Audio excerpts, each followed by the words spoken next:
SIR ইস্যুতে ফের supreme কোর্টের দ্বারস্থ রাজ্য সরকার।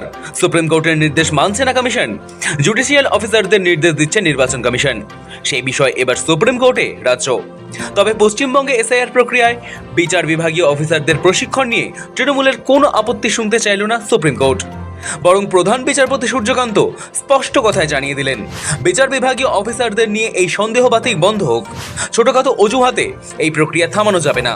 প্রধান বিচারপতি সূর্যকান্ত কার্যত ভৎসনার সুরে বলেন, পুরো প্রক্রিয়া আটকে দেওয়ার জন্য ছোটখাটো অজুহাত দেখাবেন না। শুক্রবার প্রধান বিচারপতি সূর্যকান্ত এবং বিচারপতি জয়মাল্য বাগচির বেঞ্চ জানায়, নির্বাচন কমিশন যে প্রশিক্ষণ মডিউল দিয়েছে তা সুপ্রিম কোর্টের নির্দেশকে কোনোভাবেই অগ্রাহ্য করতে পারে না। বিচারপতি জয়মাল্য বাগচি বলেন, আদালতের নির্দেশ দিনের আলোর মতো স্পষ্ট। কোন কোন নথি গ্রহণযোগ্য তা আগেই আদালত নির্দিষ্ট করে দিয়েছে। এই মামলায় তৃণমূলের পক্ষে প্রবীণ আইনজীবী কপিল সিব্বল আদালতে তার সওয়ালে বলেন, আদালতের নির্দেশের পরেও নির্বাচন কমিশন বিচার বিভাগীয় অফিসারদের জন্য আলাদা নির্দেশিকা দিয়েছে, যেখানে কিছু নথি যেমন ডোমিসাইল সার্টিফিকেট গ্রহণ না করার কথা বলা হয়েছে। তার দাবি, এতে বিচারকদের বা বিচার বিভাগীয় অফিসারদের স্বাধীন সিদ্ধান্ত গ্রহণে প্রভাব পড়তে পারে। তবে প্রধান বিচারপতির বেঞ্চ সেই আশঙ্কা খারিজ করে দিয়েছে। প্রধান বিচারপতি বলেন, বিচার বিভাগীয় অফিসাররা জানেন কি করতে হবে। সুপ্রিম কোর্টের নির্দেশ পরিষ্কার, অতিরিক্ত ব্যাখ্যার প্রয়োজন নেই। আবার বিচারপতি জয়মাল্য বাগচি বলেন, নির্বাচন কমিশনই বা প্রশিক্ষণ দেবে না কেন, কিন্তু তারা আদালতের নির্দেশের ঊর্ধ্বে যেতে পারে না। আদালতের তরফের থেকে আস্থা ভরসা রাখতে বলা হয়েছে। শীর্ষ আদালত প্রশ্ন তুলেছে, বারবার কেন এসআইআর নিয়ে আদালতের দ্বারস্থ হচ্ছে রাজ্য। আদালত আরও জানায়, এসআইআর এর কাজ দ্রুত শেষ করতেই বিচার বিভাগীয় অফিসারদের মোতায়েন করা হয়েছে।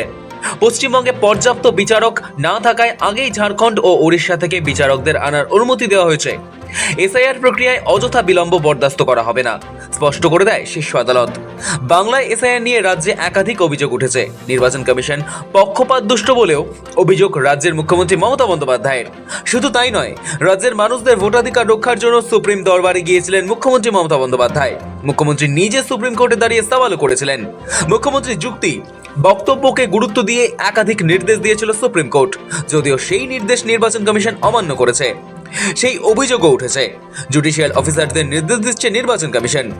অফিসারকে প্রশিক্ষণ নিয়েও প্রশ্ন তোলা হয়েছে। এসবের মাঝেই শুক্রবার সুপ্রিম কোর্টের বক্তব্যে স্পষ্ট, পশ্চিমবঙ্গে ভোটার তালিকা সংশোধনের গুরুত্বপূর্ণ ধাপে বিচার বিভাগীয় অফিসারদের ভূমিকা নিয়ে কোনো সন্দেহ বা অজুহাতকে প্রশ্রয় দিতে নারাজ সুপ্রিম কোর্ট। এ ব্যাপারে ছুতো না তাকে আমল দিচ্ছে না সর্বোচ্চ আদালত। ব্যুরো রিপোর্ট, সময়, কলকাতা।